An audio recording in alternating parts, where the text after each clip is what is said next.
Hello? Hello? This thing on? This thing on? All right. And what the fuck is good, folks? What's going on? It's your boy Puro Caballero, aka Mario Caballero.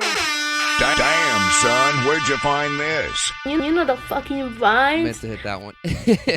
And this is episode 107 of the Puro Caballero Show. How we doing? How we doing? It's the Masabandan himself. I'm back. It has been longer than a month since the last time I talked to you guys. I do apologize. Yeah. Lots been going on. Most importantly, this is now 30. You're looking at them.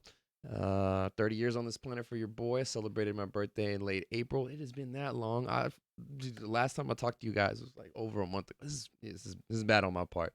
Great way to start an episode though. Yeah, your boy turned the big 3-0. Got another digit there. Got triple X, whatever have you. Um, yeah, man. I feel like I'm looking the part today. Little raggedy today. Haven't shaved in a few days. I don't know. I got this like little red mark on my nose. My acne coming back all over the place. Um, but yeah, I'm actually feeling pretty good right now. I'm doing all right. A lot is going on in my life, and I feel like not a lot has too at the same time. Let me see if I can do a quick recap. Well, first off, had the chance to celebrate my birthday back home in Stockton with my family. Had a little bit of a get together with some of my family members. That was nice. Got to hang out. That was good to see everybody. Good to be back there for a few days. Did a little bit of comedy. I was up there for a week too, so did a little show out in what is it, Sonora, and then did a couple mics in Stockton too, so that was cool. Went to the one in Caps Pizza. Shout out to I think it was in Nick who's running that one. Um, Nick Mickelson, Mickelson. My bad, bro. Uh, so yeah, I got to do that. Came back here to LA and had a little get together at Boomtown Brewery. Got to chill, hang out, and do that stuff. That was pretty cool. That was fun. What else have I done? Got to see Bad Bad Not Good and Freddie Gibbs play. It was supposed to be Freddie Gibbs and Madlib, but Madlib had some personal things going on, so he had to cancel. And ended up being Alchemist, which is like the next best option, I guess, that you could have there. So it was cool. Uh, Freddie's a funny motherfucker. He had a good performance. I liked it. He had a good time. That's was like a concert that had gotten rescheduled. I had bought those tickets like 2 years prior for my birthday during the pandemic, and that shit. All the other tickets that I had were like getting postponed or like they had already rescheduled it by this point. And then I think like a couple months ago, I got like an email update. It was just like your show has been rescheduled. And I'm just like, oh shit, I totally forgot about this. I thought they had already given me the money back, but whatever. It was cool. It was fun. We had a good time. Had a great time. Oh yeah, shout out to the homie Osiris too. He came through. We went saw the show. He's another big fan of Freddie. Freddie Foggiato. Yeah, what else did I do? What else have I done? Oh yeah, I got to see Four Color Zach live in person.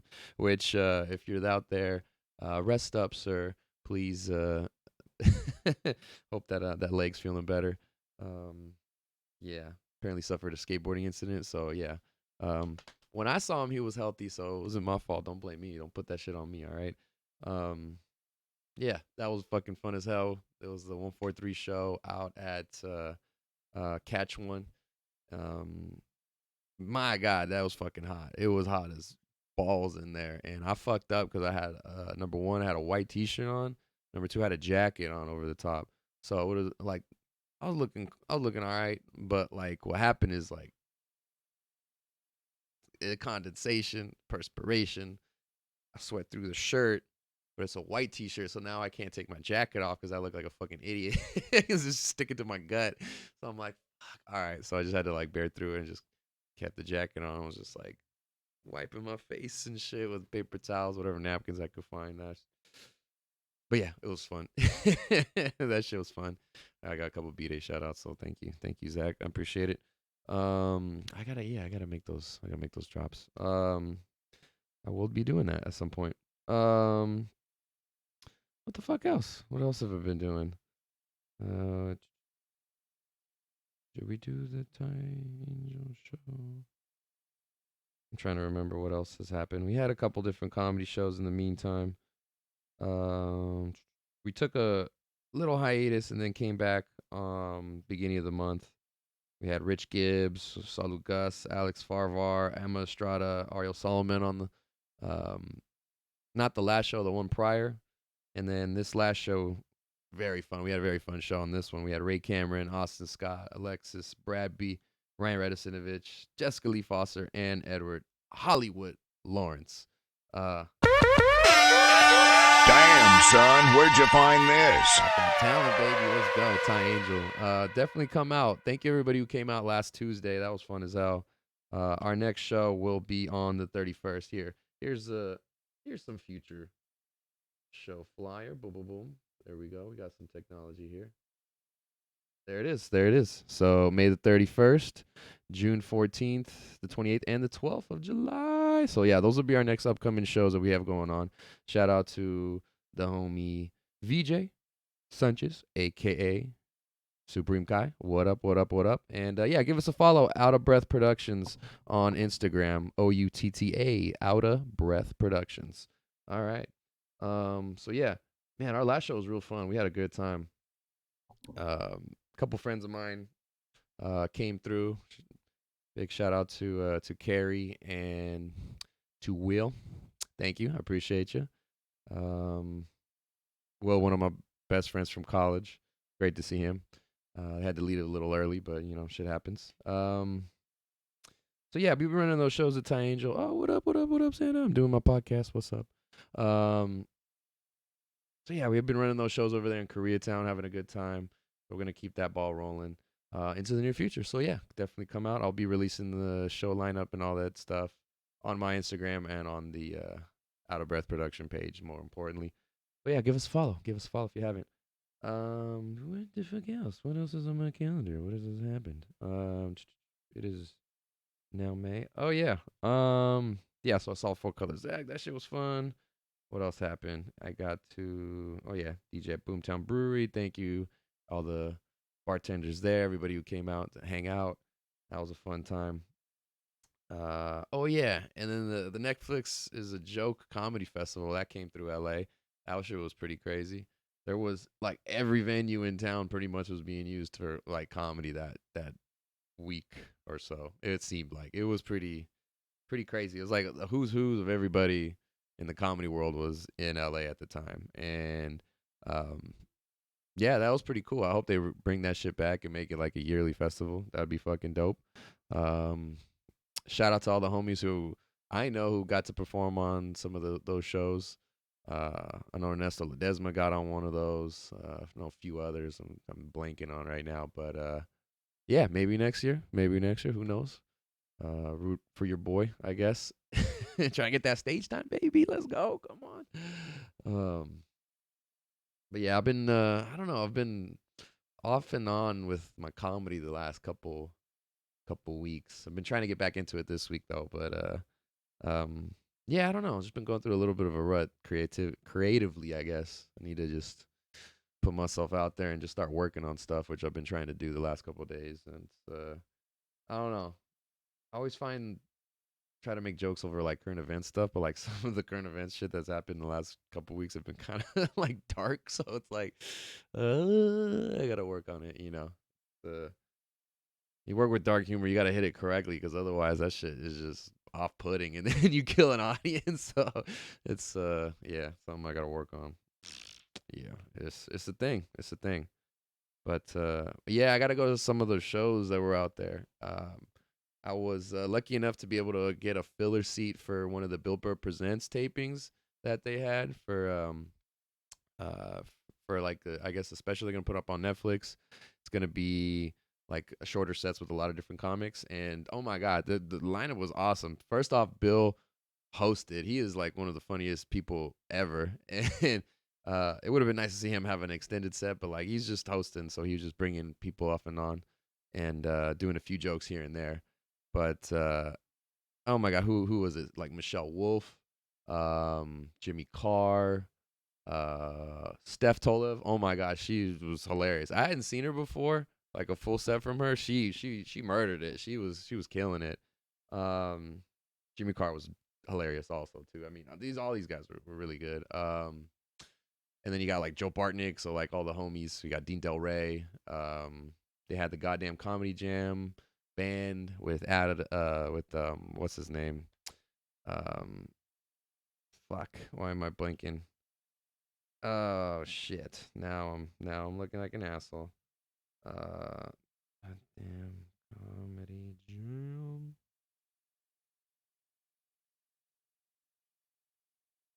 What the fuck is his name? Josh Adam Myers. Jesus, I knew it was three. It doesn't sound like three first names. Josh Adam Myers. Josh is cool. I've met him. He's cool though. I don't fucking yeah. I'm an asshole. But yeah, he was there too. He was singing though. He wasn't doing stand up necessarily. Um, who else? I'm blanking on a few other people. The best moment though that happened was that Dave Attell and Jeff Ross came out and they did their bump and mic segment to the crowd at the Palladium, and that was cool. But then the best moment came when Bill came out after they did their little like 2-man set, and it was the three of them just talking shit and roasting each other, bro.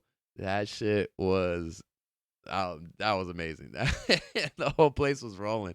Uh, it was pretty, pretty live the whole time. But then when that moment happened, it was the livest it was the whole the whole taping. So I hope they left a lot of that shit in for the special, so you guys can see that shit because that shit was pretty funny. And then they had Ronnie Chang do a song at the end of the show. That was kind of interesting. So it would have been cool to see him do stand up. But hey, whatever. It is what it is. Let me see if I'm missing anybody else. I feel like there was a couple others. Um,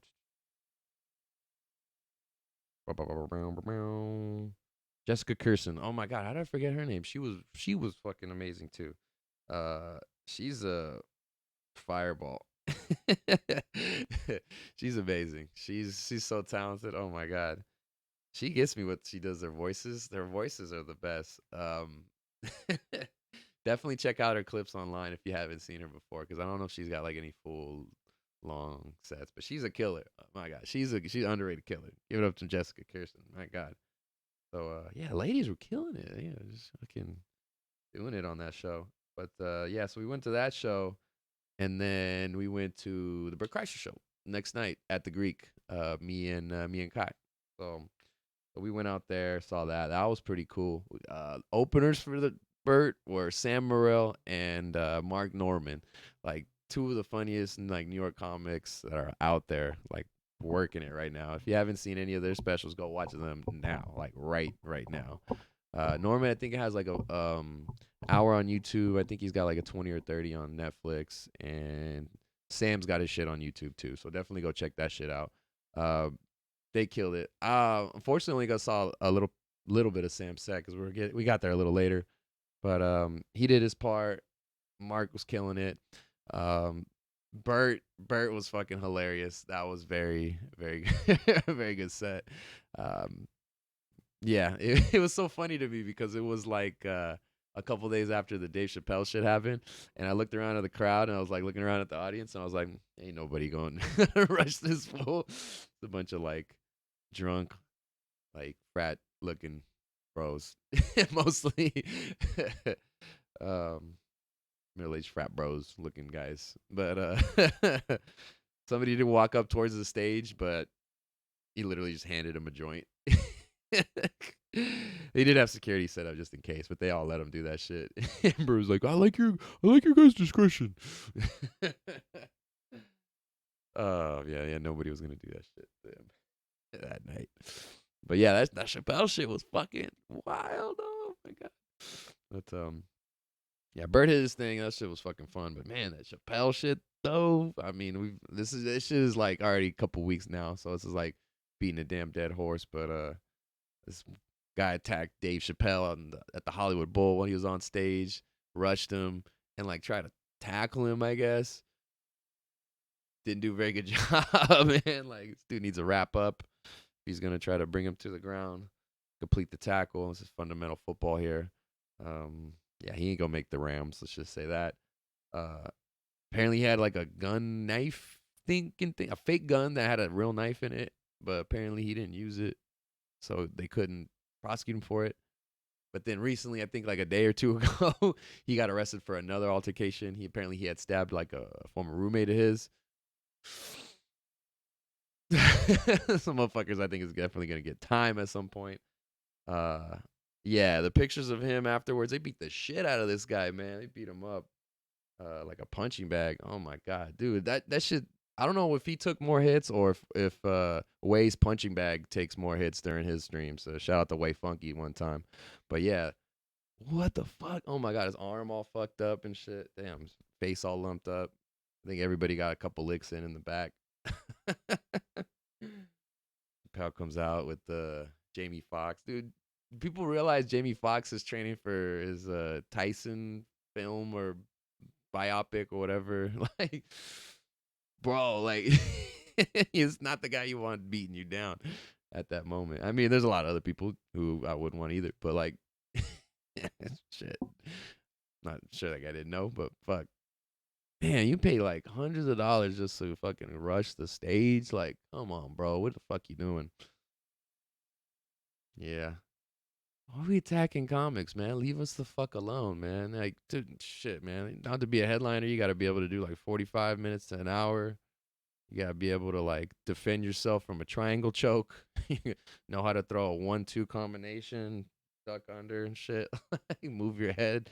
God damn it. Oh, yeah, it's wild shit, man. Yeah, for all the comics out there, make sure you keep the mic stand somewhere close by, because that shit you can use as a weapon to defend yourself if somebody approaches you. So like, yeah. If it's one of the old school ones with the heavy basses, oh bro, yeah, you do some damage if you connect with one of those, man. So don't be running up on comics, all right? If you don't like what they're saying, I mean, you could just, you know, you could leave. You could even, I mean, even heckling is like not the best thing, but even that is like a step way better than actually confronting somebody. All right. Most of the time when people are confronted, it's like in a club setting where people are a little drunk and shit like that. But you know, for the most part, that shit gets handled. There's some security, and most of the good clubs, I'll say. I don't know, like there's some B and C level clubs where you're just like, guy at the taking the tickets got to run up. And do something about this incident. So anyway, what were we talking about? Oh yeah, Chappelle tacked on stage. What the fuck else happened in my life? Dun, dun, dun, dun, dun, dun, dun, dun, dun. Been playing music at Accidental Chaos the last couple weeks. That's been fun. That's been fun time. Late nights though, been crazy. What else happened? Oh yeah, R.I.P. to Gilbert Gottfried. I definitely got to mention that. Got to mention that at one time. He is one of the comedy legends in the game. Uh, that man had no care in the world about what repercussions he was gonna have for things he'd said. He went for it. He went for it. Now, did he definitely piss people off for doing that and just having that mentality? Yes, but that's commendable, man. That's some real courage, bro. I think he was like the first one to do like a 9/11 joke on national TV after the incident. So like he became the first one to kind of like I guess make it return to normalcy a little bit, I guess, just because there was the country was so in shock over what happened at the time. But yeah, he's a legend, man. He was in Beverly Hills Cop, I believe. Yeah, yeah. So man was he was the Affleck duck for a minute, and then he said some other shit and it pissed some people off. What did he get? What did he lose his? Um, Gilbert Gottfried Affleck duck.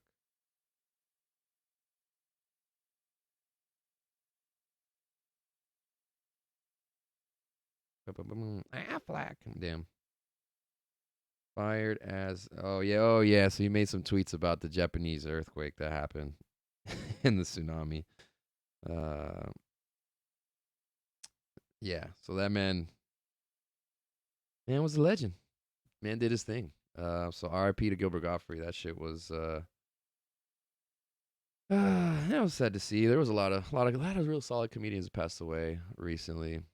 Norm Macdonald, obviously. We talked about Bob Saget on a couple episodes ago. So um, yeah, man, enjoy the your entertainers while you got them, man, because you never know. Just everything. Enjoy your life while you got it, man. Just fucking no regrets, no regrets. Other shit. Should we talk about more serious shit? Or should I just fucking bullshit about sports for the next hour or so? Because that's usually what I end up doing. Um, Nah. All right, we'll talk about Young Thug though. That shit was crazy. I was just reading about this right now. Fucking Young Thug and his whole crew got indicted for some murders that happened. Apparently, they're 2015, 2016, and I think it was like another member of who was apparently a part of his crew. I don't know if it was like inside job or what the fuck happened, but they're now arrested, and it's fucking RICO cases. It's like legit life in prison allegations. So some serious stuff going on in Atlanta, man. So yeah. Um I guess that's just the lifestyle. I don't know, man. That's a stupid. That's a dumb one. That's a fucking idiot. Um I'm an idiot. I know. This is why you tuning in. This is why the fuck you tuning in. Come on, come on. Come on now. Um Man, yeah, those shootings that's happened in this last couple weeks. So that's what I'm trying to talk about. Dark jokes, man. These fucking shootings that happen, man. It's fucking insane. It's racially motivated, like for different reasons, for completely different reasons. Two of them were at least. There was one that happened locally that caught the news, and there was a shooting that happened at Grand Central Market here in downtown LA. I don't know if you guys are familiar. It's like an eatery. It's like a uh not like old school, but it's like it's been there for a while. It's an old establishment, and there's a lot of different like food shops. It's like a food market, pretty much. Um, and there's some delicious food. I recommend going under normal circumstances, but apparently there was a shooting that happened outside. There was an altercation like on the street. I want to say. I don't think it was like within the actual confines of the building where people were congregating, but obviously the gunshots nearby. So like that shit is not something to play with, right? So I want to say there was only one person who passed away. I know I have the information here. No, it's a different one. Let's see, Grand Central Market shooting.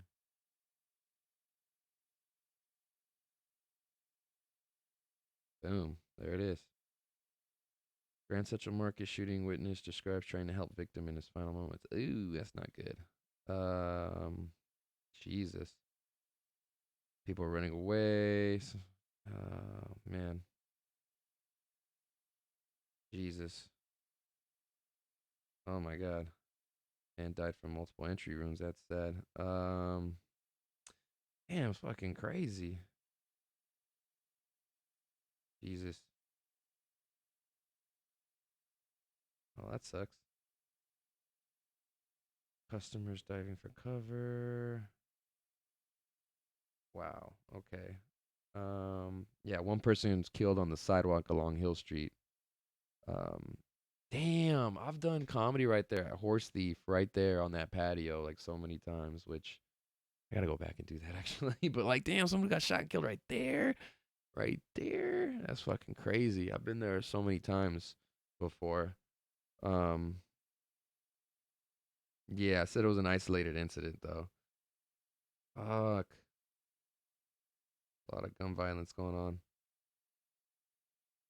Wild times, wild times. But I don't know. It's crazy. Probably in bad taste, but I've been making a joke about how like I can kind of sympathize with the shooter if like the reason he was shooting people was because he was like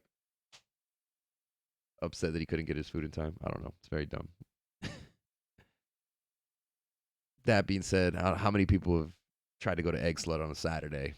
Like that line is so fucking long. You're like, I wish half these people weren't here. So I mean, the guy did take it into his own hands. So I mean, it's not the way you should do it. Don't do it. Don't do it. Don't fucking do that. Don't no gun violence. It's not good. But fuck, that's fucked up. I'm sorry. God damn it, I'm an idiot. I'm a fucking idiot. This is how my comic brain works. I'm sorry, people. I'm sorry. I'm sorry. That was some fucked up shit, man. The other things that happened crazy. The Buffalo shooting then at a supermarket. Man, that I heard some accounts about that one. That was crazy. That's another fucking racist white dude.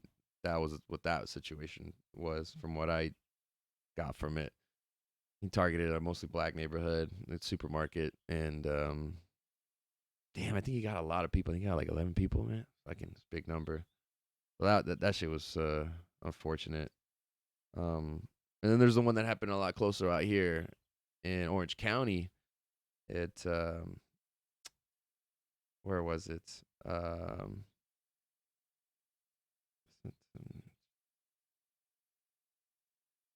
Laguna Woods, excuse me, out in Laguna Woods. This was a Taiwanese church that was having a celebration for a priest that had just came back from Taiwan.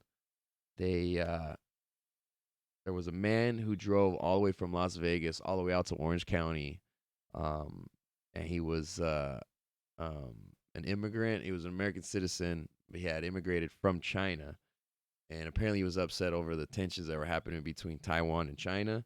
Now, what the hell? Like taking it out into like I don't know what the link from that goes all the way to like I want to go like murk all these people. Have nothing to do with this. So it's wild shit. Very sad situation. But the guy, man, there was pretty scary details, man. It was like the guy had like bags of ammunition, had a whole bunch of Molotov cocktail devices. He like locked the doors. He bolted down another door shut. He put super glue on some of the locks so they couldn't open up from the outside. And somehow this guy only managed to kill one person. That it seems like a miracle in itself. He did end up hitting and shooting, I want to say 6 people total, 5 other individuals, besides the person who unfortunately deceased, whose name I have to mention. I have to mention his name, Dr. John Chang. So shout out to Dr. Chang because he helped everybody else in that church survive. Because that is fucking crazy. Because he apparently attacked the shooter and was able to fight him off enough for the rest of the church to kind of disarm him. There was another pastor apparently who threw a chair at him and was able to get the gun away from him. And then they were able to like apprehend him until the police came and they were able to get in and shit. But like, god damn, that is like the scariest situation you could probably be in, man. That's what that is insane. Like all this weekend, all those 3 that just happened this weekend. So like, I don't know.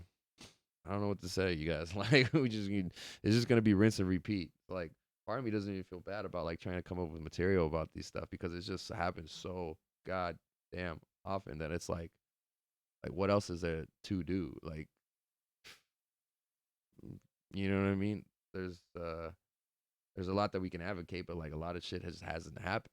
Like in a lot of regards, like you don't even need to look at like the gun control part of it. If people want to argue like the mental health part of it, then what the fuck have they done to address that situation? So, you know what I'm saying? So there's a lot of different ways you can kind of attack this, and it seems like none of them are being used at the moment. So that's the disheartening part about that shit. But yeah, man, I don't know. It's just me rambling on some bullshit, man. It's fucking that's so sad. That shit is just so sad. So sad. Damn, yeah, and then there was a shooting that happened in Milwaukee too. I want to say it happened after a Bucks game. So like there's it was a couple weeks ago.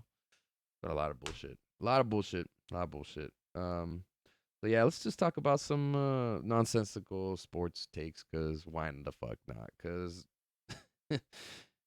we got to take our mind off of something, right? Right? I mean, this is a perfect time to be a sports fan if you like watching that shit on TV because there's just a lot of shit going on. There's the NBA playoffs, We're in the thick of it right now. We're in the conference finals at the moment. I feel like I've let you guys down. I should have been giving you guys like round by round breakdowns about what the hell's been going on, but a lot of storylines. Um, 4 teams remaining in the East. It is Miami, the number 1 seed, versus Boston, the number 2 seed. Um, in the West side, it is the Golden State. I want to say the 3 seed, and it is Dallas, which is I think there's a 4-2. Number 1, yeah, because what was the fucking NBA seeding? Hold on. West 2022. Oh yeah, because the Grizzlies are number 2. Yeah, so Dallas are number 4. Yeah, it's fucking crazy. So number 3 and number 4 in the West.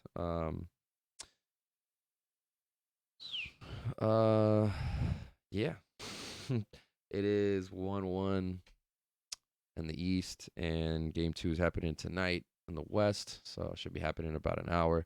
Oh, I didn't even give you guys the date. It is May 20th. What the fuck? Why gotta date this shit, bro? What the fuck? So yeah, NBA playoffs going on. There's been a lot of shit that's already happened. Brooklyn Nets came and flamed out real quick. They had that 2-7 matchup against the Celtics. Props to the C's for standing tough and being able to handle Kyrie and KD. Kyrie got into it with the Boston fans. That shit was wild. He was flipping them off and talking shit, suck my dick, all this shit. Then he got fined. He got fined for flipping them off and everything, cursing them out. There was that whole controversy as to whether Ben Simmons was even gonna play. They traded for him at the trade deadline. That Harden trade, that whole crazy shit between Philly and Brooklyn, and he was supposed to play. He was listed to be coming back. Then they were like targeting game 4. He's supposed to be coming back, and then they go down 3-0 and it was like, and then the news comes out that he's not gonna play. And a lot of people gave him shit about that. They're like, come on, bro. Like, you got literally no spine. Like, what the fuck? You're flaking out. Like, the team needs you. You got to show up, even if it is like a closeout elimination game. But yeah, he didn't play. Apparently, he re-aggravated his back. So if it is a serious back injury, like that does fucking suck. The timing of it, because he'd been out the whole year. Like, what the didn't even play, but. I mean, man can get hurt just practicing, so I get it. It's it is what it is. That just the timing was shitty. He was getting shit in the media for that stuff. So like, is he even gonna play ever again? I don't know. Does the man worked on his jump shot? I can't answer that. Like, will he try to attack the hoop in non-transition plays? I don't know. I don't fucking know. So it's a lot of question marks for the Nets moving forward. Are they gonna roll with Kyrie? I feel like Durant's got to be real pissed off about that whole situation, how that shit like went up in flames, because it looks like Harden just kind of like no-showed his way out of there. That's kind of what happened. But I don't know if we're gonna see MVP Harden ever again after how he played with Philly. And like, if that's the maximum that he can give you, then it's like, oh man, MB's gonna need to carry a bigger load, or they're gonna need Maxey to keep stepping it up. Because I mean, Maxey was really good for them for the Sixers. They ended up losing in the second round. They beat the Raptors in the first round, lost to the Bucks, or not? No, who they lose to? Lost to Miami. Lost to Miami in the second round. And Philly had their moments. I know Harden had it pretty good. I think it was game 4, or 3. I think it was game 3. But hey, man, Miami has a solid team, man. They got a really deep roster. They're not even playing with Kyle Lowry right now, and they're still doing pretty well. Shout out to Gabe Vincent, St. Mary's High School alumni. What up? Yeah, he's their backup point guard. He's now been in the starting role. He's been putting up some numbers. So like, I see you, Gabe. I see you. Yeah. What else happened? So yeah, Miami moving on. On the other side, it was a crazy round 2 matchup between the Celtics and the Bucks. Celtics ended up advancing in 7 games, but god damn, that was a tough series. Giannis is like one of the best players of all time. Like, that's what that series proved to me, because that shit was intense, and he was like unstoppable. He was just a force. He was getting like 30, 35, 40 points a game, 10, 15, 20 rebounds, like 5 to 10 assists. Like he was putting up mad numbers, like video game stats consistently and doing it very easily. And most of those games were without Chris Middleton. I want to say he left in game 2. Um yeah, he sprained his MCL. He was supposed to be out a couple weeks. They weren't able to advance, so he wasn't able to come back to help the team. So it's like, God damn, he did all that shit without one of their star players. Drew Holiday was still there, but like, if you're gonna have to put Drew up to the number 2 role instead of maybe a number 3 role, then it's a little different proposition on offense. So it's a little bit more difficult. They had trouble spacing a little bit at times. So like, defending especially too, and having like the length out there on the wing, which Middleton, that's kind of an underrated part about him, how tough he tries on defense, and his length athleticism there. But yeah, man, we'll never know. We'll never know what would happen if he would have came back. But my God, yo, there was a couple moments though from the Boston Celtics though that I was like impressed by. Number one, they went down 3 games to 2, and they had to win the last 2 games to come back and advance. So like that takes some balls. Um, 3, Al Horford had like the game of his life. He had like a 30-point effort in game 4 just to tie up the series. And like that was crazy. And played really well at times in the other games too. And then 3, like Jason Tatum proved that like he is now at that upper echelon of player in the NBA, man, because he was carrying that team for like large stretches of time. And matching, going toe to toe with Giannis is not something that's a lot of players right now could do at the moment. And he was down and he was game for it. And you could tell he was like, you know, motivated for that. He was amped for that matchup, and he was aggressive and he played really well. And he was one of the big keys for them. Marcus Smart had some good moments as well. Marcus Smart gonna be Marcus Smart, so you're gonna have some frustrating moments with him too. But defensive player of the year, he's really been locked in on that side. He did miss game 1 of the Heat series. They lost that. He came back and they just whooped the shit out of the Heat in game 2. So so yeah, man, that round 2 matchup was fucking insane, man. The Bucks and God damn it, man, fucking Bucks and Celtics. That was crazy. That was crazy shit. That was very entertaining basketball. Um, what else? What else? What else? Maybe talk about the West. How we got here? Couple teams ended up disappointing a little bit. The 1 and the 2 seeds ended up getting knocked out. Um,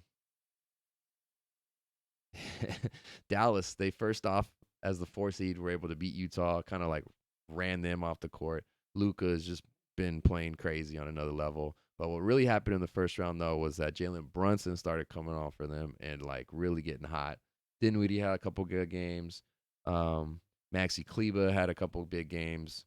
So they were able to kind of like get some of the other players kind of get going. And that's really helped them. And that propelled them in the second round because they ended up playing Phoenix. Phoenix, they had a tough round in the first. They were playing scrappy New Orleans Pelicans team. They won a couple games against them. They had that Jose Alvarado coming out getting steals from Chris Paul or whatnot from like the backcourt. Um, yeah, they had an Ingram running kind of point forward, but they were able to. They got through them, so they played Dallas in the second round. So it was Dallas Phoenix. You thought Phoenix would have the upper hand still. Phoenix was playing without Booker a couple times against New Orleans, so like Chris Paul was taking over. So you're like, oh shit, okay, CP's playing pretty well, and then he just like kind of fell off a cliff production wise in the Dallas series. It was kind of crazy. I don't know. It was weird. I don't know if you should give more credit to Dallas for playing him so tough, or if you should give more blame to CP and saying like, hey, you needed to step up and you didn't do your part. It might be 50-50. I don't know, 70-30 one way or the other. I don't know. It's hard to tell because he is a point guard, so it's like naturally they're going to be passive, but like he wasn't, there was times that he just wasn't aggressive.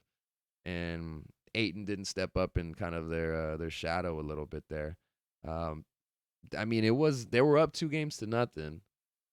Dallas came back and brought it to game 7 and won on the road. Like they didn't just win on the road. They like beat the crap out of Phoenix, man. Like the Suns crowd had like no moments of happiness like that whole time. It was just like a 2.5 hour, 3 hour funeral for them. Like it looked pretty sad. They were like nowhere in the game, like from the first quarter on. Like it was pretty damn dramatic. Like pretty crazy. I couldn't believe it. I couldn't believe that game 7 was that much of a blowout. Like you figure two teams, they get to a seventh game in a series. It might be a lopsided game 7, but it's not gonna be like that big of a blowout. You figure like teams that have matched that evenly in theory. Like I don't know, man. Yeah, that Luka dude is fucking ridiculous, man. He's unreal. He's playing on another level, and it is the most frustrating thing to watch as a Sacramento Kings fan because I'm like, God damn it, we could have fucking had you. We should have had this guy on the team. Should have fucking had him on the team.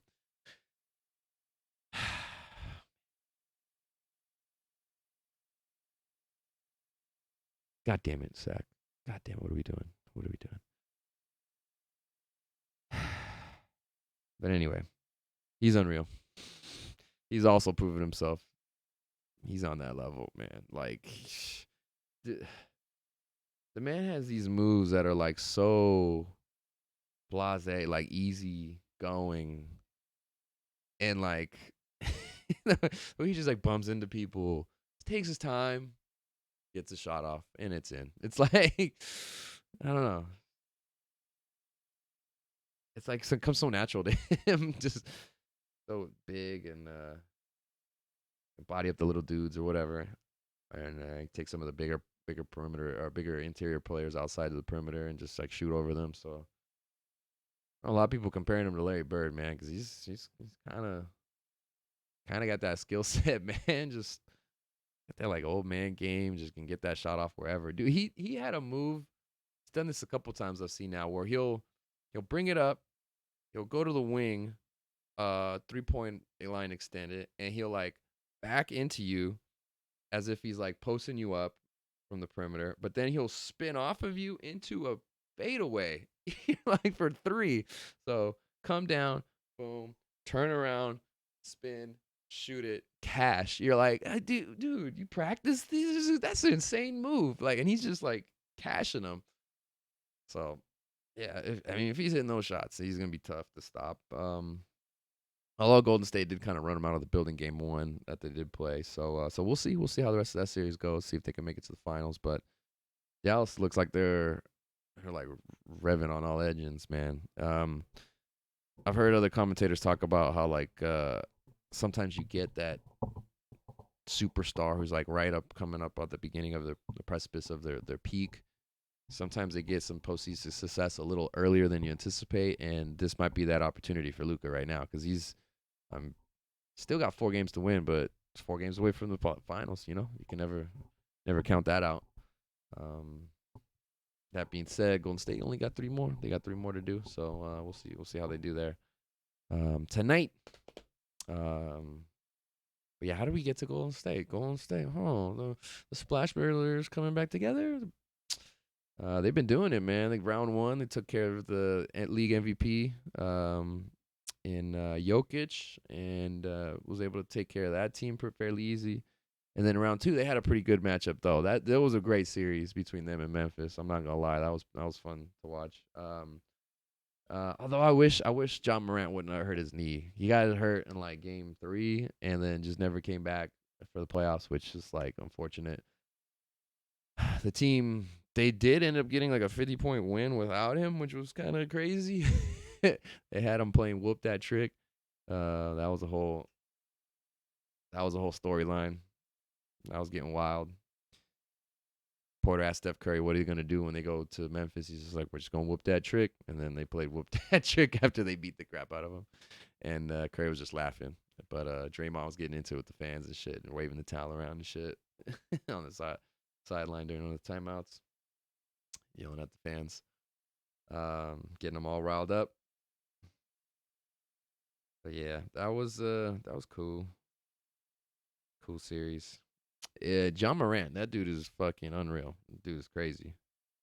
Um, he's gonna be a problem for years to come. Desmond Bain, he's gonna be a problem as well. I think he's very underrated. I think he's gonna be like an all-star level kind of candidate type of player, man. That dude looks like he's got the build it to be just bodying guys for like the next 10 to 12 seasons because um, injuries notwithstanding, hopefully he'd be able to just keep becoming that great number 2 for that team because when Ja goes out, everybody else kind of picks up a little bit. Dylan Brooks, him, Melton. So they had some good guys to be able to kind of come in and contribute. So I'd be interested to see how they progress going forward because they were kind of the young guns, the up and comers this season. They were all the way up to the number 2 seed. They were legit, but um, yeah, maybe with Ja they would have been able to make it past Golden State. Who knows? Golden State is. However good they are a flawed team. They're not a perfect team by any stretch of the imagination. So, um, but they are very talented. I'll give them that, and they can kind of explode on you in bunches, kind of like they used to be able to. They do it a little bit differently now than they did before. A lot of the same principles from those teams prior. They had their system. They kind of went away from it a little bit when Kevin Durant came into the team. And then the last 2 years, it's kind of been hard to judge it because a lot of the guys have been out, man. Like Curry, Klay Thompson just came back this season, and Klay even has been like had uneven moments at times. Um, but like even still, it's um, they got that firepower, they got that potential. Not many teams have that, right now. So like, it's wild. They're running hot. They're running hot. They've had like wins with Curry not even playing that well, and I know he was like coming off an injury. They in like the first round they were bringing him off the bench. They were starting Jordan Poole and giving him some of the starter minutes, and Poole responded pretty well. He's been playing well. Been putting up some numbers, getting some buckets for them. But now they got a little bit of a three-headed horse there on the guards, where they got Poole, Curry, and Klay, and they're running them with Draymond, and then sometimes it's Wiggins or it's Otto Porter. I think it's been Wiggins recently. Sometimes they'll go a little bit bigger. They'll put Kaminga out there, or they'll put Looney. Um, yeah, if they need to like match up with some size or give Draymond a couple breaks, but they've been running it, man. They've been putting it together, and they've been able to uh, dude, they went out in transition against the Mavericks, and they were just pushing the ball, and they were getting out gunning. But they are a team that at times rebounding, I think, can be an issue. I think that their turnovers can be a problem. They're still a sloppy team at times, which they even when they were winning championships, they were a little loose with the basketball. They kind of were risking it for the biscuit a little bit. But we'll see if they can do that. They can keep that up and win a championship, man. I know Charles Barkley's having a good time yapping back and forth with the fans up there in San Francisco at the Chase Center. So that's been kind of entertaining. But yeah, we'll see what happens. We'll see what the fuck happens. It's the playoffs, baby. We got 4 teams left. 2 more rounds. We're almost at the finals, man. We're almost there. Um, yeah, that's been going on. I know the hockey NHL postseason is going on. I haven't been watching that, so like you guys can check that out. Gotta wait till you get to the Stanley Cup, and I might tune in. Sharks didn't make it. So yeah, I don't really have a rooting interest one way or the other. Let's see what else. What else? Yeah. All right. Yeah, they announced all the awards for the NBA. As I mentioned, Nikola Jokic, he won his second straight MVP this season. He played it terrific. It was a very close race between him and Joel Embiid. Giannis, a very close third as well. So now Jokic has 2, Giannis has 2, and that's your last 4 MVP winners, man. This is like these 2 players. So hats off to them. They're just fucking killing it. Jokic had a cool trophy award acceptance in his like stable in Serbia. So that was crazy. They just showed him with all his horses on TNT. That was cool. Let's see. Marcus Smart became Defensive Player of the Year. He's the first guard since Gary Payton back in the 90s to win it. So congrats to Marcus Smart. Scotty Barnes from the Raptors beat out Evan Mobley and Cade Cunningham for Rookie of the Year. Barnes was killing it for them.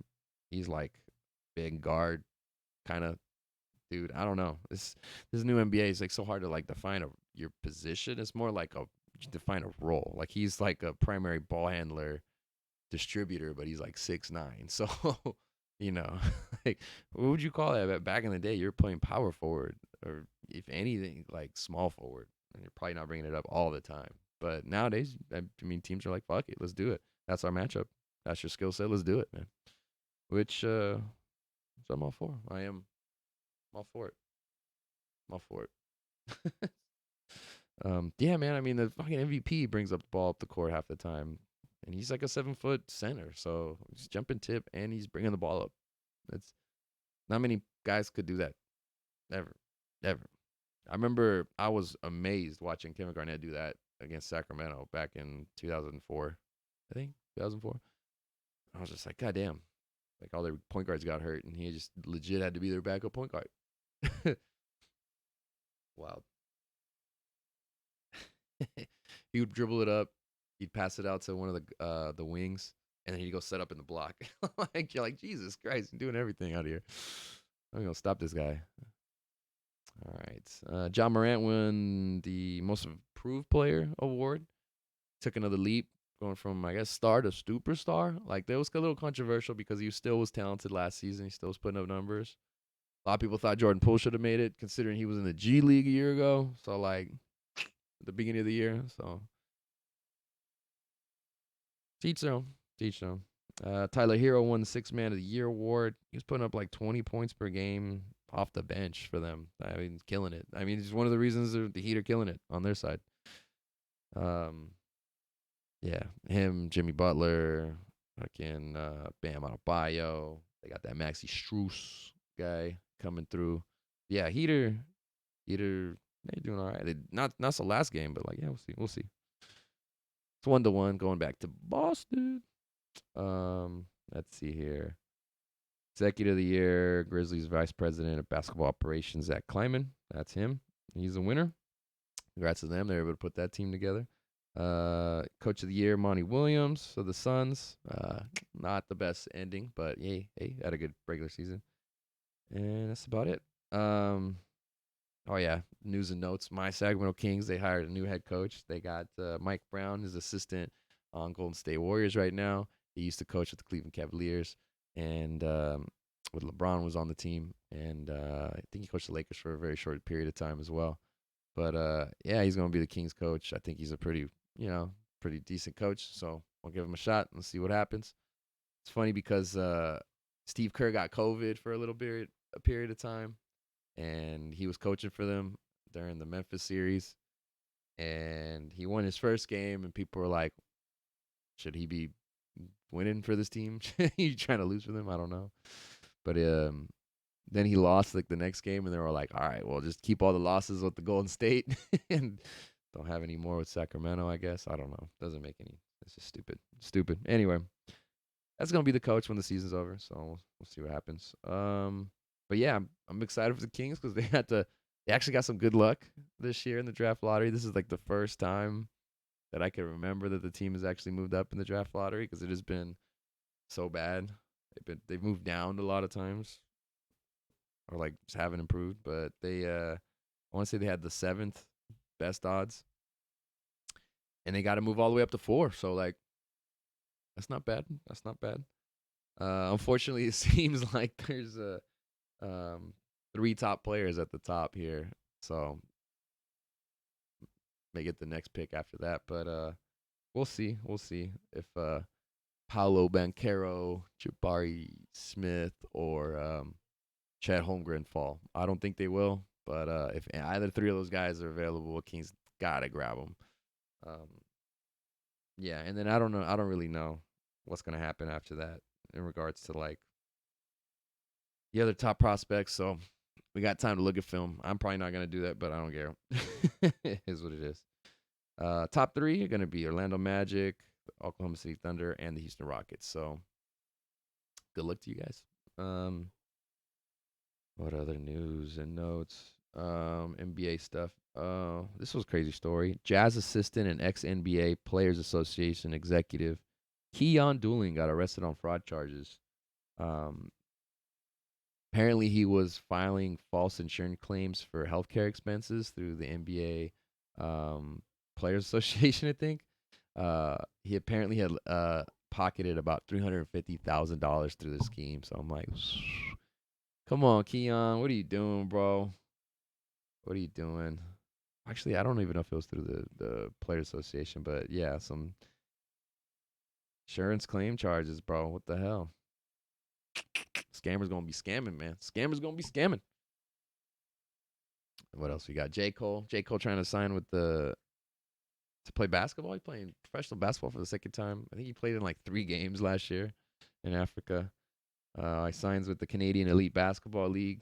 So good luck to J. Cole out there. Gonna be balling up.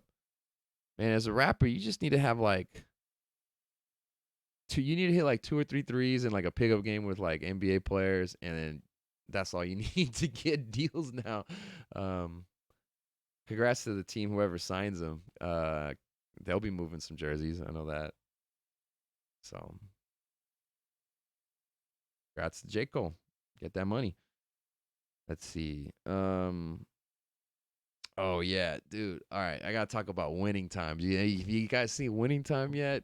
It's been a while. It's already been out. I'm gonna talk about it. So spoiler alert, right, motherfucking now. Spoiler alert, they win the championship in Magic's first season, where he had to jump center for Kareem Abdul-Jabbar in the finals against Philly, which actually did happen. There's a lot of shit in this show that did not really happen. They fictionalize a lot of shit.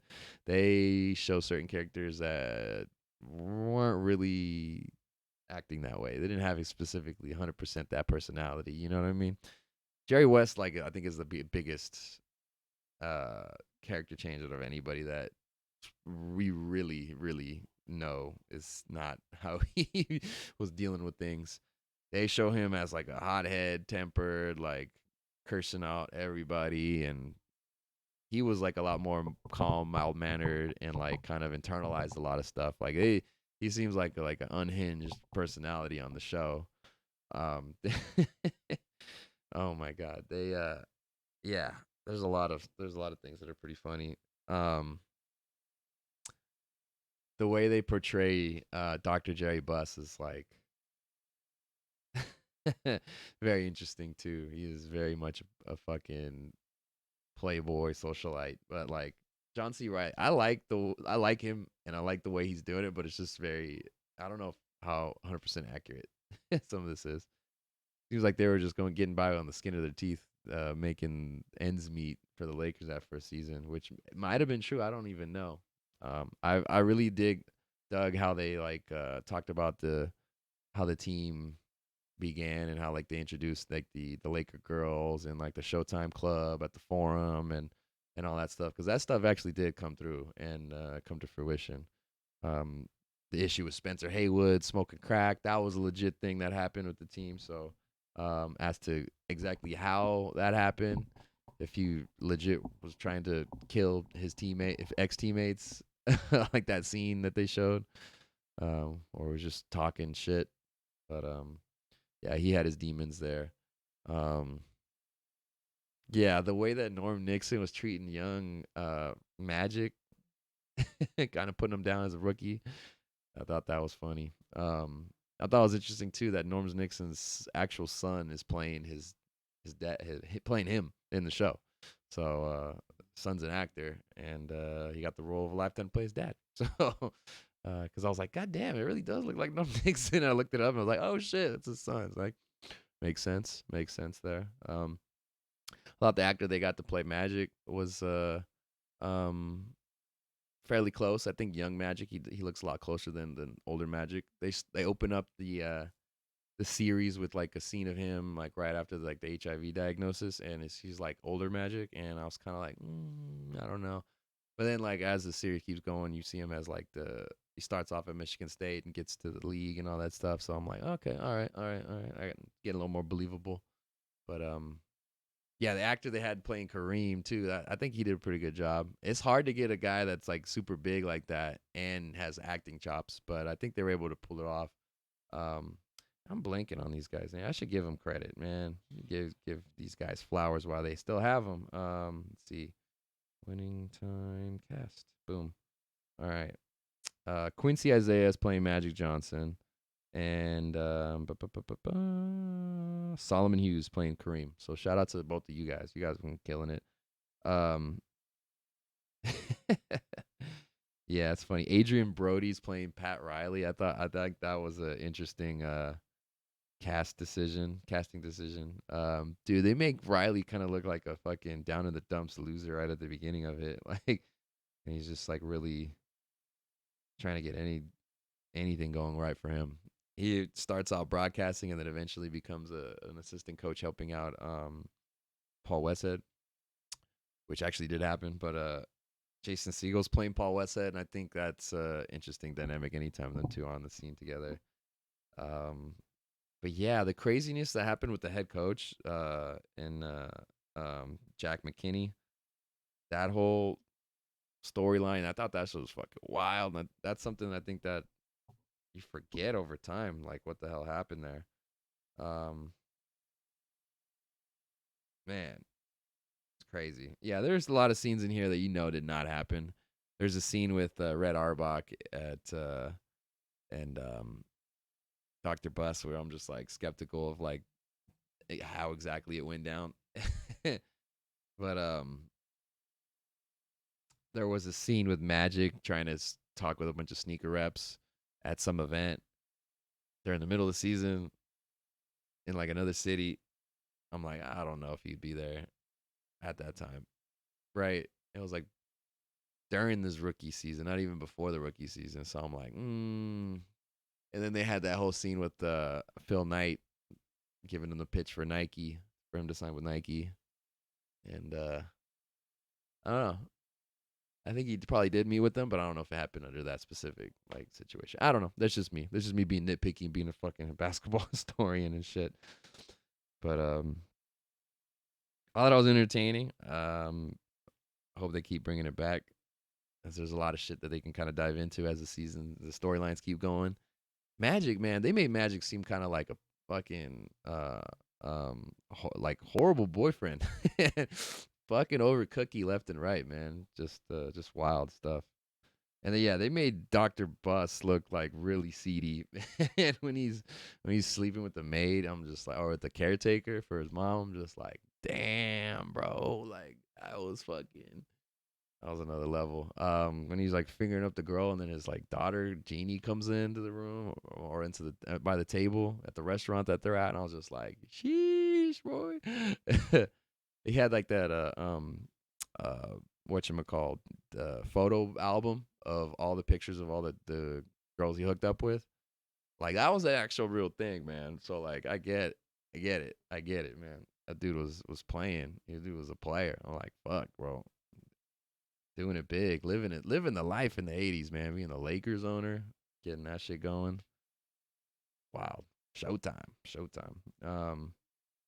But yeah, because there's been a lot of like truths that have been like twisted, or they've taken a lot of liberties with that stuff.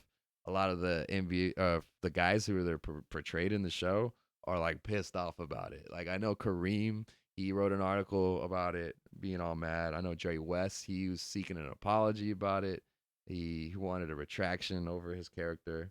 Um, yeah, they made him look like a fucking piece of shit, man. He he like took his MVP trophy and threw it through the his window to his office because they drafted Magic and he didn't want him to draft Magic. So I think he wanted Sidney Moncrief or something like that. So like I don't know how believable that is, but yeah, he just looked like a depressed maniac, man. Like it's like, jeez, dude.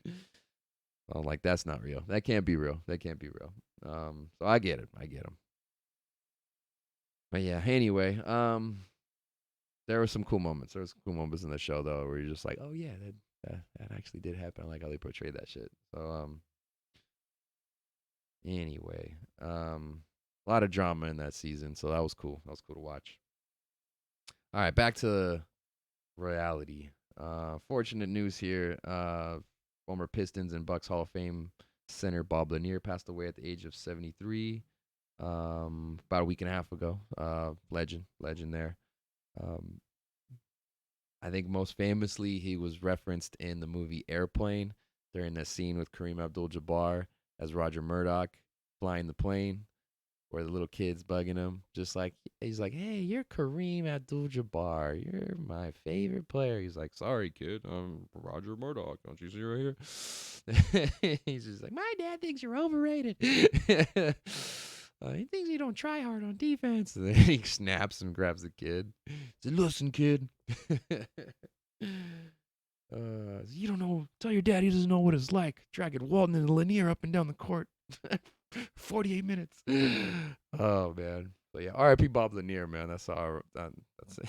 I remember him being like a dope basketball player, but like that's a dope line in a movie though, which they actually showed in Winning Time, which I'm glad they did. So that was cool. That was a cool moment. Yeah, R.P. Bob Lanier. Let me see. We can go through a couple baseball stories. What's happening? Go through these quickly. Giants' Alyssa Nakken becomes the first woman ever to coach on field on a Major League Baseball regular season. This happened the first week of the year. I think the first base coach got ejected, so she had to come in and fill in. So congrats to Alyssa. Congrats. She's been part of the coaching staff for a few seasons now. Let's see. Vlad Guerrero Jr. goes 4 for 4, 3 homers. He was 3 for 3 after he had a bloody finger. He got stepped on at first base, playing first. He had 2 stitches post game. He hit 3 homers.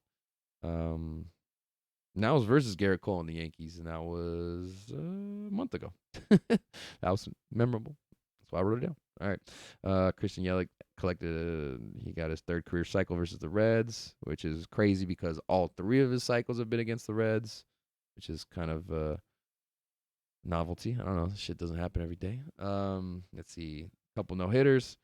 On April the 29th, the Mets had a combined no-no with 5 pitchers. Starter Tyler McGill was followed by relievers Drew Smith, Joely Rodriguez, Seth Lugo, and Edwin Diaz closed it out. So, yeah, combined no-no for them.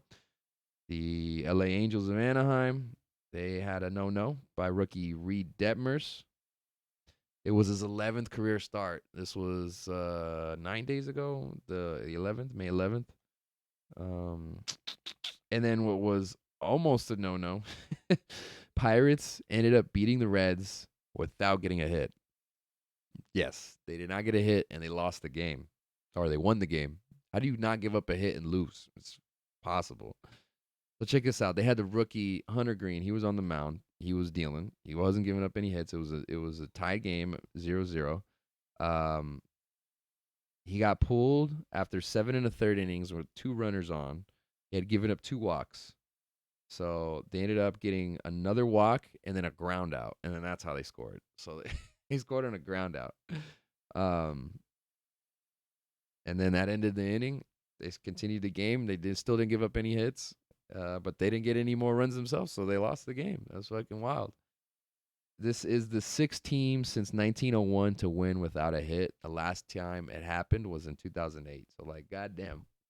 That almost never happens. Another close no-hitter. Clayton Kershaw got lifted from a perfect game bid versus the Twins after 7 innings on April the 13th. So, yeah. It's been a minute because I believe he's now on the injured list. He's been on the injured list for about a week now, 2 weeks. He's now the all-time strikeout leader for the Dodgers. He passed Don Sutton, which is kind of crazy, man. He's had a long-ass career for the Dodgers. So, yeah, number 1 in strikeouts for them.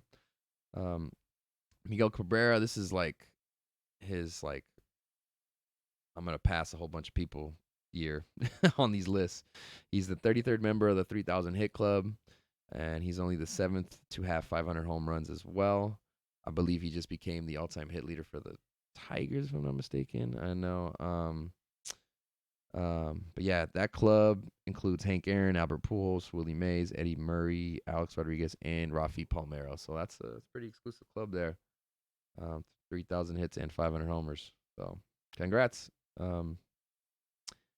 Astros manager Dusty Baker is now the 12th manager all time to win 2,000 games in his career. He is the first black manager to do that. All are in the Hall of Fame except him and Bruce Bochy. And the only reason that hasn't happened is because they're not eligible yet. So once they get in, once they retire for good, they will be moving on to the Hall of Fame there. Should be nice. Dusty still hasn't gotten a World Series ring, but damn, he's had a lot of good teams over the years. Those Giants teams were fucking dope. He had some good Cubs teams as well in the middle there. And these Astros are no joke now. Now that he's taken over, still got that talent, unfortunately. So, man, what are you gonna do? What are you gonna do? Congrats to him, though. Congrats to him. First black manager with 2,000 wins. Let's see here. Some other news. Mets, they designated for assignment Robinson Cano with around $40 million left on his contract. Hey, that's a big axe cut there. I don't think the ownership group for the Mets is going to be too worried about it. Steve Cohen, that man has got a ton of money. He's been just signing dudes left and right with these fat contracts. So damn, that 40 million, man, it's a player not on your team, man. That's fucking crazy. So yeah, Padres ended up adding him on a major league deal like a week later. So he's back on the pods now, apparently. This happened like a week ago. This just happened. Max Scherzer is going to be out 6 to 8 weeks with an oblique strain that he suffered 2 days ago on the 18th. He had been dealing, so he's one of the guys that came over this offseason to the Mets, and he had like a 2.5 ERA, 2.54, something like that, and almost 60 strikeouts already. So he was doing his thing. So he's going to be out for a while. Let's see here. Some off the field news here. Orioles pitcher Matt Harvey is going to be suspended 60 games for a drug distribution allegation that he confessed to, which he confessed in court. He had apparently provided the late Angels pitcher Tyler Skaggs with some Percocet during that time prior to him having his overdose and subsequent death. So yeah, he had admitted to that, even though it wasn't involved in the actual death of Tyler Skaggs. According to their drug policy, apparently distributing drugs is not tolerated there. So yeah, he'll take a 60-game suspension and he'll be missing a good chunk of the season. He'll be back in a couple months now. I think it was retroactive to like April, I want to say. So he'll have I think a month and a half left in that suspension. But yeah, terrible situation all around for what happened. I don't know if you guys were aware of what happened there, Tyler Skaggs, but that was sad. MLB suspends Trevor Bauer for 2 years after investigating the assault claims that were charged against him. 324 game suspension is the longest ban under the league's joint domestic violence policy, joint domestic violence, sexual assault, and child abuse policy. Excuse me, full name of it. So yeah, 2 full years. I want to say it was retroactive, but I think he's appealing. So we'll see what ends up happening for that.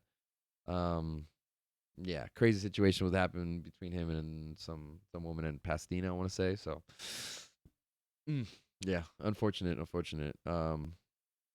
Justified if it is true for whatever he did, because that is crazy. I want to say the charges were actually dropped too, but still, I mean, come on, man. You can't be acting wild, man. Can't be acting wild, bro. Come on, man.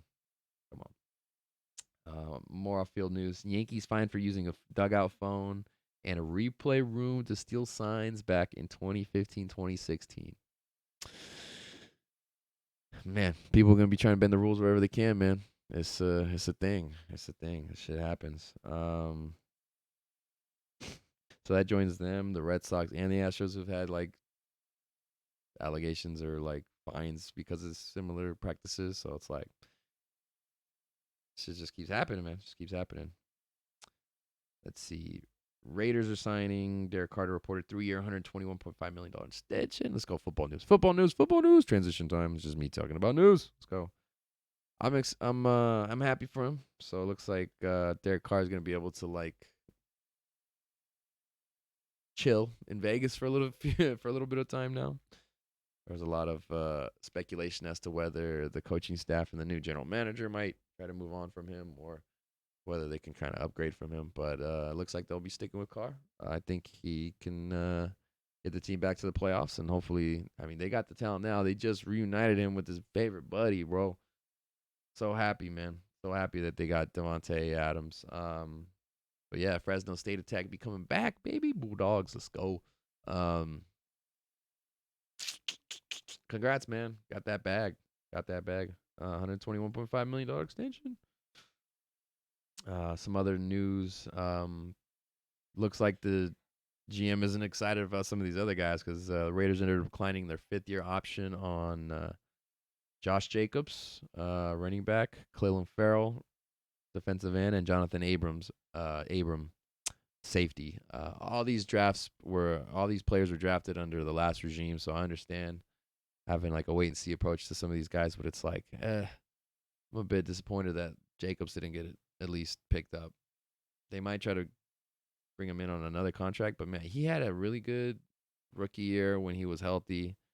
Sophomore year I thought was good, and then last year he I don't know, just not healthy, and then his production just dipped. So I don't know. I don't know if it's a health related thing or just can't produce out there. I'm not sure. Running back's just so difficult, man. I was really excited when they got him, and hopefully he can just continue to be a good player. But if production dips again, they're gonna definitely look to move on from him after the season. So it's he's kind of in a precocious place right now with his ability on the depth chart. He's still talented, and I think he can still be the lead back. But I'd be more concerned for the other guy, especially Farrell, because Farrell being a former first round pick who just really hasn't seen the field the last year and a half, like, what are you gonna do with that, man? So he's like more of a better run defender, but like, dude, for the salary that you as a number one pick for a guy like that, like you better be able to chase the quarterback a little bit more. So it was a bit of a head scratching pick when it happened, and now they're kind of paying the price for that shit. So yeah, I think for Abrams it's more about health and availability. He was more available last season, so he did play a lot more, which is a big plus. But yeah, he's just always just traditionally has just been like a hitter, and he's been having shoulder dislocation problems the last couple of years. So it's like, how much longer is that going to be able to stand up? So I get it. But yeah, this organization is trying to move on from some of their last picks. Ended up trading Brian Edwards and a 2023 the 7th round pick to the Falcons for a 2023 5th rounder. So that's another I think 2nd round pick from 2 seasons ago who ended up getting traded away. So I'd say he never lived up to expectations. I thought he could have had a much better season last year, especially after Ruggs had his old situation go down and he got kicked off the team. That was really the opportunity that he should have had to cement himself there and play better. But I don't know if it was because Carr wasn't looking his way, because he wasn't open, if it was his fault or whatnot. But I don't know, they couldn't connect as much as maybe could have. I don't know. Here's some other deals going on in the NFL. The Colts are signing Stephon Gilmore to report a 2-year, $23 million deal, so that he adds to their pretty tough defense there. So Indy's got a pretty good roster, top to bottom. Cleveland Browns making Denzel Ward the NFL's highest paid cornerback with a 5-year, $100.5 million extension. $71.25 million guaranteed. He now earns more than Jalen Ramsey, but hold the phone because now we got another cornerback signing a deal. We have Jair Alexander finalizing a 4-year, $84 million extension, which is $21 million per year, which then becomes the highest salary at the position. So congrats to Denzel Ward, breaking the bank. Congrats to Jair Alexander, breaking it even bigger. So everybody just keeps one up in each other. That's how it works. We're the top dudes, man. That's how it is. Get that money, man. Get that money. Let's see here. Jarvis Landry signing with the Saints. He's returning back to Louisiana. Played at LSU. Another player who's an ex-Tiger. is Tyrann Mathieu. He's also signed into with New Orleans. He signed a 3-year, $33 million deal with $18 million guaranteed. So both those players get to go back down to the Bayou and play New Orleans. So yeah.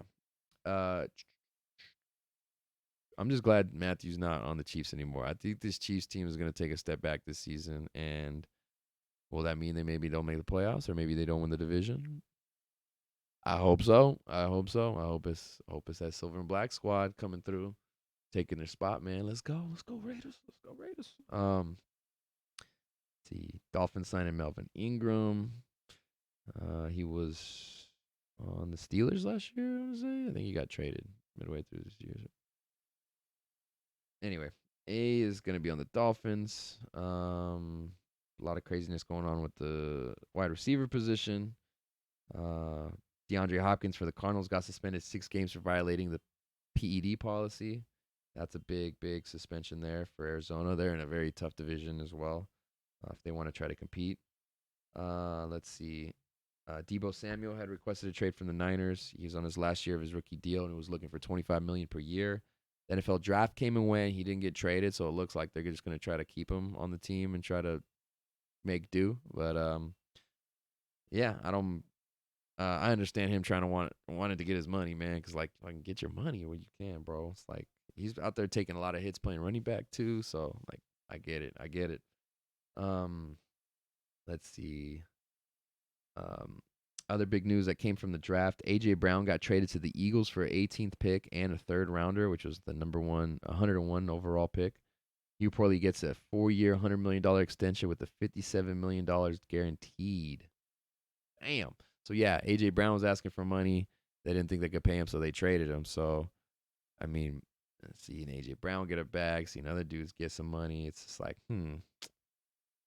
crazy. Another trade that happened in the draft: the Ravens got rid of Hollywood Brown, and they traded a 3rd rounder to the Cardinals for their 23rd pick overall. So yeah, Hollywood Brown gets to reunite with Kyler Murray. They played in college together at Oklahoma. But we'll see. It was a big big call. A first rounder for Hollywood Brown, which I know he was a former first rounder, but like I don't know if he's like a superstar. Maybe that's the price they're just willing to pay, considering the fact that they don't have DeAndre Hopkins to start the season, and they need to just get as much firepower as they can. They lost what's his name, Christian Kirk. Christian Kirk got a bag to go play for Jacksonville, man, and I don't know, it didn't seem like he was that big of a player, but like, hey man, get your money, get your money. Um, let's see what else happened. Oh yeah, the Titans ended up getting Traylon Burks with the pick, kind of replacing him. AJ Brown there. So yeah, besides those trades, Steelers took Kenny Pickett with the 20th overall pick. He was the first quarterback off the board. That's pretty noteworthy there. There was a lot of wide receivers who got taken who look like they're going to be impactful for the next few years. So we'll see how that manifests itself. And the Raiders didn't pick till like the 3rd round, so it's just like whatever. So whatever. But yeah. What else happening? All right, we'll talk about broadcasting news, a little bit of broadcast news. Fox looks like they're going to add Sean Payton as an NFL studio analyst after he just retired for the Saints as their head coach. Huge deal here. Brady's apparently going to also join Fox Sports. He's going to be NFL analyst after he retires, which apparently we don't know when the hell that's going to happen. Maybe next year, maybe the year after. Who the fuck knows? But the deal is worth $375 million over 10 years as soon as it starts. That's the reported earnings, like 37 million a year, dude. That is more than the combined salary of Troy Aikman and Joe Buck that they got for ESPN to come over from Fox. Like, yo, that's so massive. That's such a massive deal. That is like, god damn it. This is more than I think he's made in his NFL career on salary. Like, god damn, bro. Will he be good at it even? I don't even know. Like, you don't even fucking know. what like how receptive he's gonna be, what's his enthusiasm level, like what's going on. I mean, the potential's there. The man has experienced everything in his NFL career that anybody could. So could it be magic? It could be, but we shall see. See what Kevin Perkard's going to be doing with him. So we'll see. In an opposite news, Drew Brees looks like he's going to be out as NFL analyst for NBC after only one season. So, he was doing a lot of different things for them. Had a lot of mixed reviews in terms of how he performed. As a studio analyst, he was like whatever, in my opinion. As a game analyst, kind of similar, I guess. I don't know. It was kind of run of the mill, but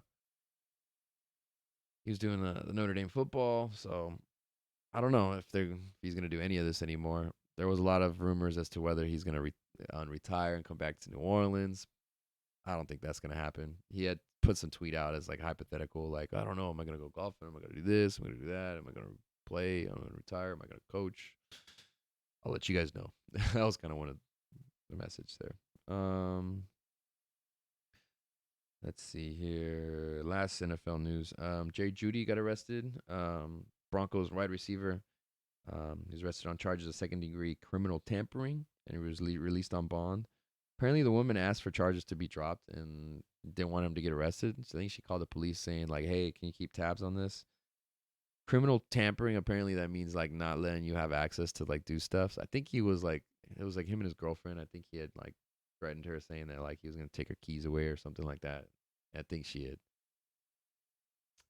responded by calling the cops and being like, hey, like, he's acting kind of crazy. I don't want you to do anything, but, like, hey, just keep tabs on him. And they, of course, cops always want to take it to the next level. And they're like, no, we'll be right there. And I think that's what it was. And then they came and eventually arrested him and then got released on bond. But I think the woman didn't want this to escalate to that level of craziness. So you see NFL player arrested, they're not always at the same level of charges. So just something to keep in mind there. But unfortunate situation there for the Broncos wideout. Going to be second-year player.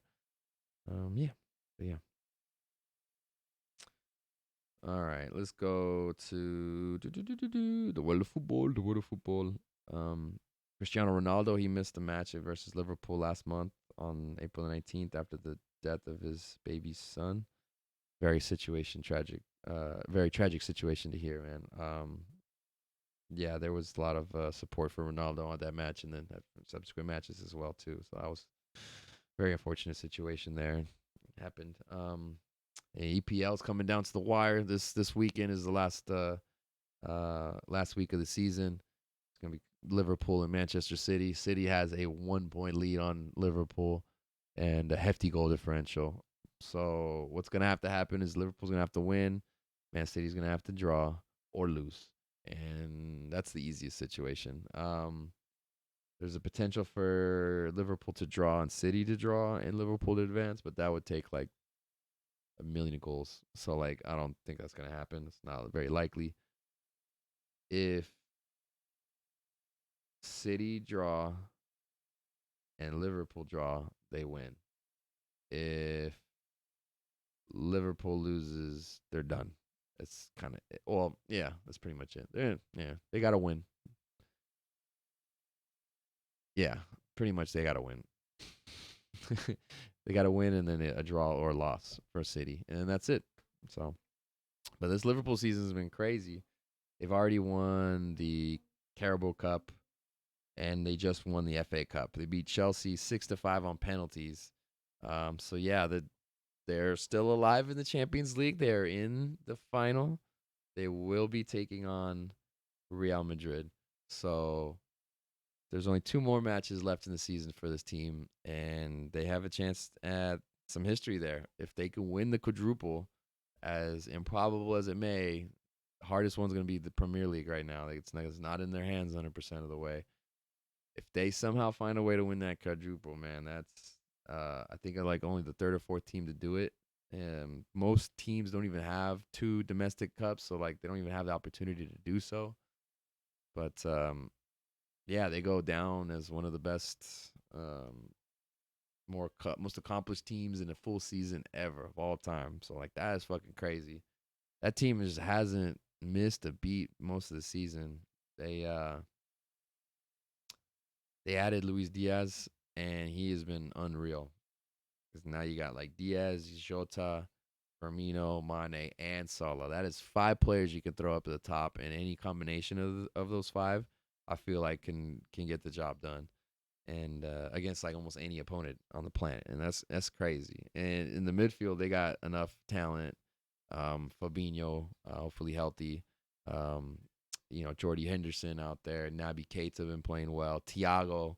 So they got guys now, and even in the back too. Obviously, we know what Andy Robertson and Trent Alexander-Arnold can do as a fullbacks, but like the pairing with Konate and now with Van Dyke, or you can throw Matip out there. Gomez is their third, their like third string, their fourth center back, and he's just really talented. Can play out right back a little bit too. Did play a little bit last game. Did get injured unfortunately, but yeah. And then obviously Alisson, you know what he could do. So the club is fucking unreal, and it's gonna be a tough match against Real Madrid coming up as well. But Real's definitely talented. They got the ability to break apart any team. So that'll be a fun one to watch.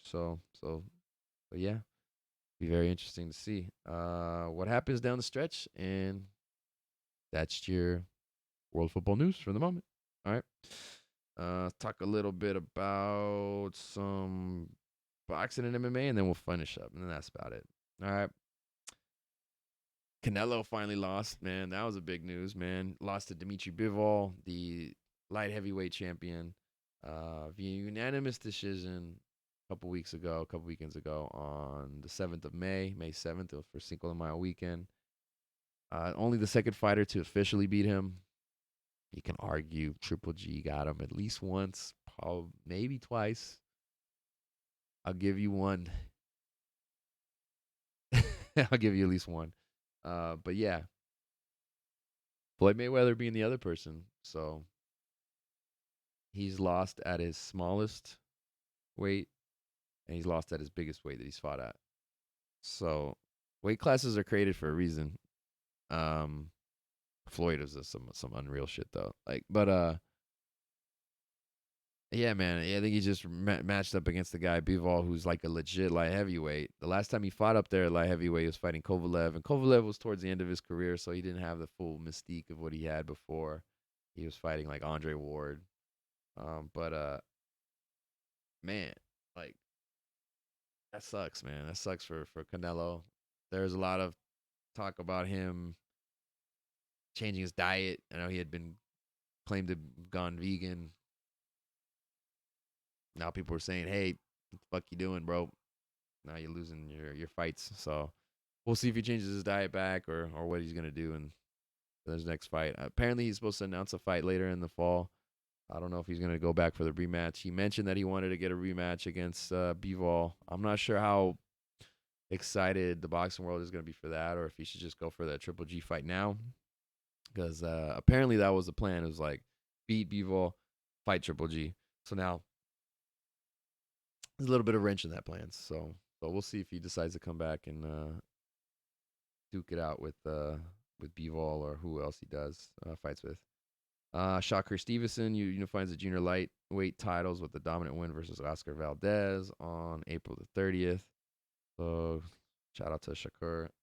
Valdez was looked like he beat the fuck up at the end of that fight. So yeah, that's the lower weight classes. Jamel Charlo drops Brian Castano in the 10th to become the unified 154-pound champ on May the 14th. So that was last weekend. He's the 7th unified champ ever, and the second in the division since Winky Wright in 2004. You get all four of the major belts, I guess. Let's see. Tyson Fury knocks out Dillian White in the 6th round in April 23rd. He teases a hybrid fight versus Francis Ngannou moments after he hinting at retirement post-fight. So looks like he's gonna retire from boxing, and they're gonna do some kind of like fusion MMA. It's gonna be boxing rules with the MMA gloves or something like that. He had Francis in the ring afterwards to promote it. So Is Dana White gonna be down for this? Probably not. So this is gonna be contentious. I already feel it. I already feel it. I already feel it. I hope it happens. Or just get the payday, man. Get your payday. Um, damn, man. All right, let's see here. Mike Tyson punches passenger during flight on April the 20th. Will not face criminal charges. Thank God for Mike. This dude was being unruly behind him and messing with him, apparently in first class. And he told him to stop messing around. He's being drunk and an idiot. And he kept messing with Myron Mike, which is something you don't do. And he turned around and he punched the guy. And his friend was videotaping the whole thing or videoing the whole thing on his phone. He looked over and he looked back over at his friend. Friend's like, all sad afterwards and shit. I'm like, you don't fuck around with Mike Tyson, bro. What are you doing, man? What are you doing? We're with you, Mike. You're justified in that shit. Oh man. Let's see. There was this fight with Floyd Mayweather and Anderson Silva. It was exhibition bouts that were supposed to happen at the United Arab Emirates. Ended up getting postponed. It was supposed to happen last weekend. Now they're gonna happen tomorrow. Gonna be on helipad in Dubai. The reason they moved it is because the president Sheikh Khalifa bin Zayed Al Nahyan had passed away. So yeah, they had to honor him. So yeah, so they postponed everything to this weekend. So we'll see how that happens. But yeah, we got some UFC action going on. UFC 274 happened. Ooh, Michael Chandler front click Ferguson to hell. That's what my note says, and that's basically what happened. That was Tony Ferguson looked really good in that first round, boy, but like, woo, man, just one hit, and that's all it could take sometimes, man. He came through and bam, right up the middle. Says he wasn't even trying to like plan for it. He just kind of threw it out there as like a feeler, and it just connected. It was just lights out. Oof, oof. There was a championship fight between Rose Namajunas and Carla Esparza. Carla Esparza ended up winning. Congrats to her. The fight, not very exciting. Is what it is. Esparza takes the belt. We'll see what happens with that. And then situation happened with the main event main event fight. What am I saying? The main fight. Justin Gaethje and Charles Oliveira. Oliveira ended up winning the fight, but he lost the belt. I don't know. It sucks. It sucks. He ended up weighing in a half a pound above the limit. And so they stripped him of the belt before the fight. And they said if Gaethje wins, he can keep the belt.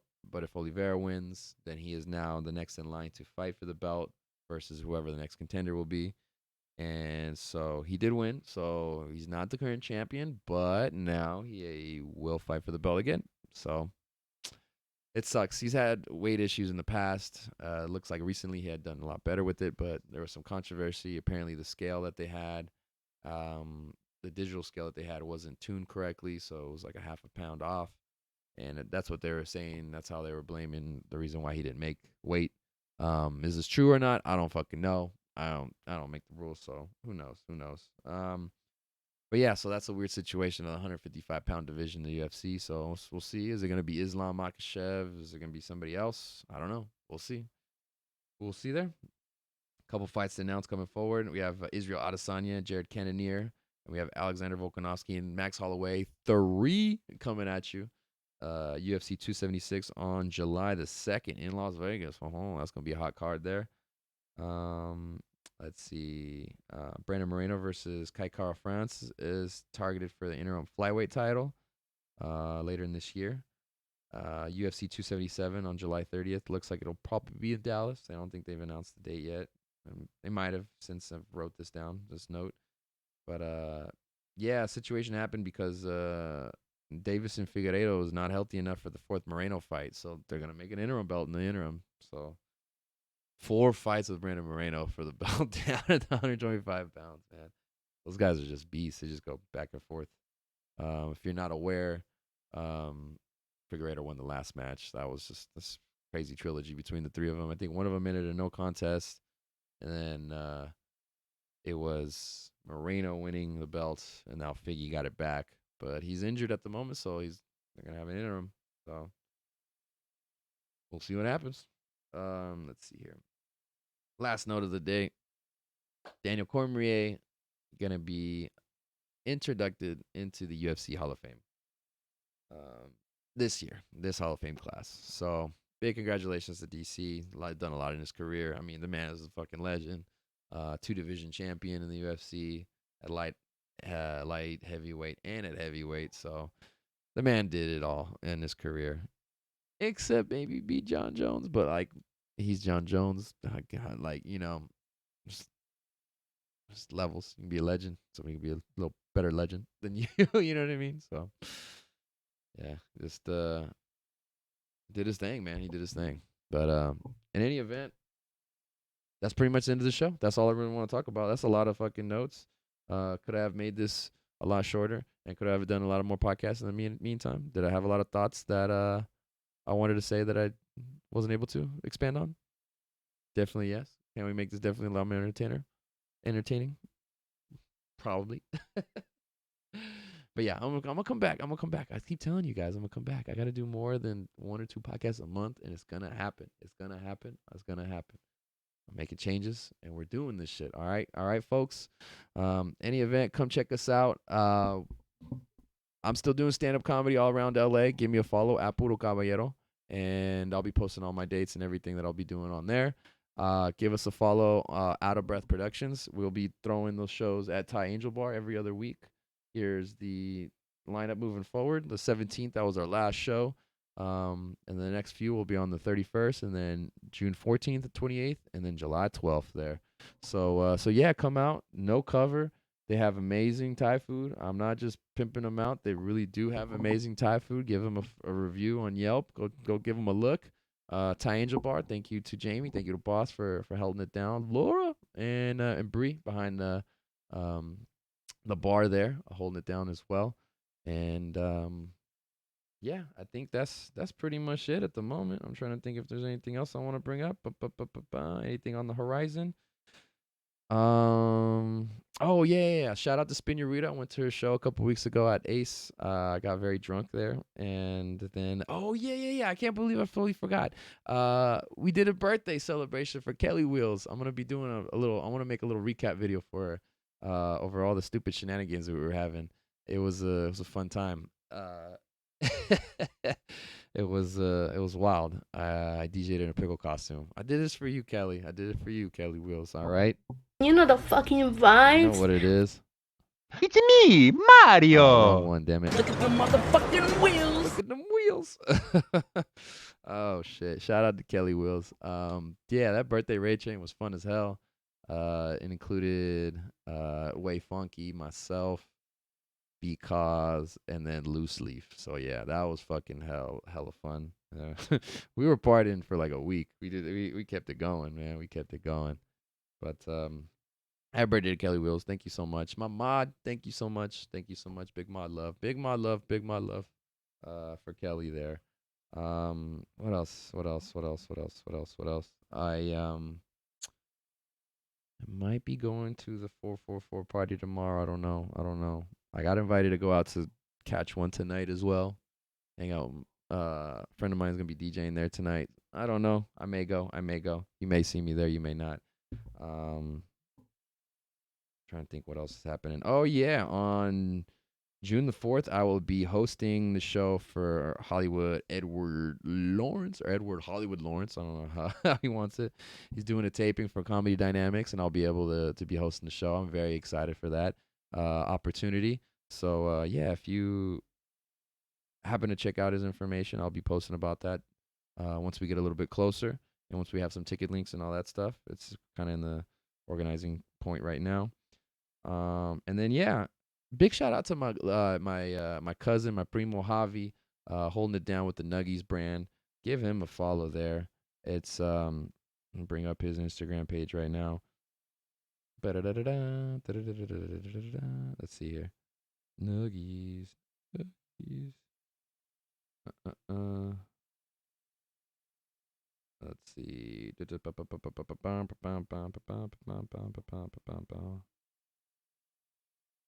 where the heck is it? Where is it? Why can't I find his page? Damn it. This always happens. It always happens. This always fucking happens. Ah. Shit. I never find. All right. Instagram always wants to do this when I'm looking for shit. Like, come on, man.